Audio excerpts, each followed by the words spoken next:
High, আমি অর্পিতা চক্রবর্তী। তোমাদের সকলকে স্বাগত জানাই সাতকাহনে। আজকে তোমাদের দেখাবো চাট মশলা। আমরা সাধারণত বিভিন্ন রকম ভাজাভুজি বা চাটে ইউজ করে থাকি, তাতে করে বেশ একটা চটপটা স্বাদ আসে। আর এই মশলাটা তোমরা ঘরে অনায়াসে তৈরি করতে পারো। কিভাবে বানাবে সেটাই এখন তোমাদের দেখাবো। চলো তাহলে শুরু করি। চাট মশলার জন্য কিছু কিছু মশলা আমি রোস্ট করে নেব। 1 টেবিল স্পুন জিরে, হাফ টিস্পুন গোলমরিচ, 8-10টা লবঙ্গ, এগুলো আগে একটু রোস্ট করে নেব। একটা শুকনো লঙ্কা।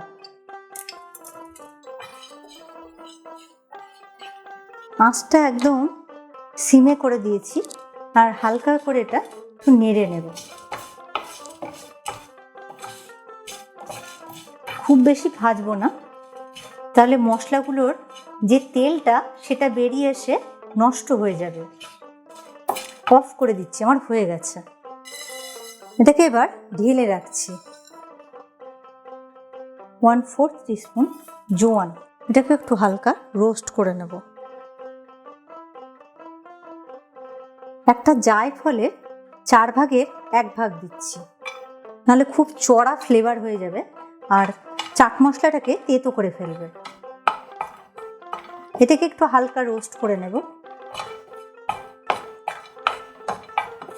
হয়ে গেছে, তুলে নিচ্ছি। এটা পুদিনা পাতা শুকনো, ওটাকেও একটু হালকা নেড়ে তারপরে এবার তুলে দেব। এই পুদিনা পাতাটা তোমরা কাঁচা অবস্থায় একটু ড্রাই রোস্ট করলে আস্তে আস্তে ওটা জলটা শুকিয়ে যায়। আর এটা আমি জাস্ট ঘরে শুকিয়ে নিয়েছি। 1 টেবিল স্পুন মতো দিলাম।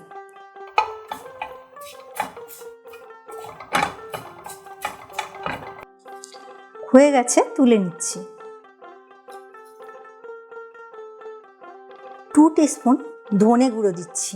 গ্যাসটাকে একবারে অফ করে দিচ্ছি, কারণ এই তাওয়ার গরমে এটা হয়ে যাবে। তোমরা চাইলে যখন জিরে আমি রোস্ট করলাম তখন গোটা ধনেও রোস্ট করে নিতে পারো একসঙ্গে, ওই একই পরিমাণ দেবে। 1 টেবিল স্পুন জিরে, 1 টেবিল স্পুন ধনে, এটা জাস্ট গরমেই হয়ে যাবে।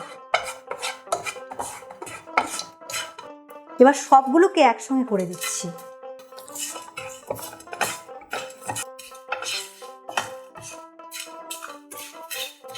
সবগুলো ফ্লেভার তাহলে একসঙ্গে মিশে যাবে। এটাকে পুরোপুরি ঠান্ডা করব, তারপরে এটাকে গ্রাইন্ড করব। মশলাগুলো ঠান্ডা হয়ে গেছে, এবার হামানদিস্তায় কুটে নেব।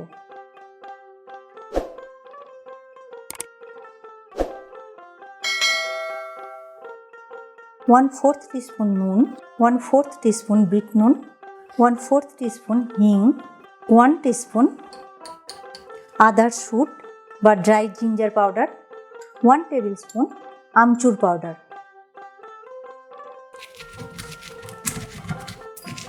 এগুলোকে ভালো করে আমি একটু পিষে নেব।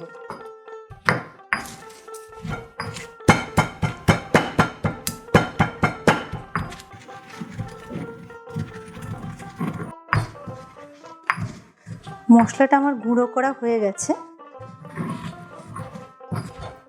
এর মধ্যে এবার 1 টেবিল স্পুন মতো আমচুর পাউডার আরও দিয়ে দিচ্ছি।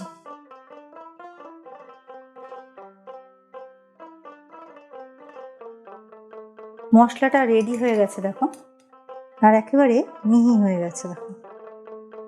আর একটা উপকরণ অ্যাড করা যায়, আমি এটাতে করিনি, সাইট্রিক অ্যাসিড, তোমরা চাইলে দিতে পারো।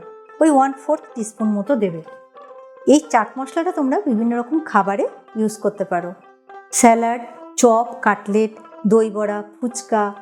এখন থেকে আর তোমরা কেনা মশলা ব্যবহার করবে না, নিজের তৈরি চাট মশলা ইউজ করবে। দেখবে স্বাদ আর গন্ধ অনেক গুণ বেশি বেড়ে গেছে।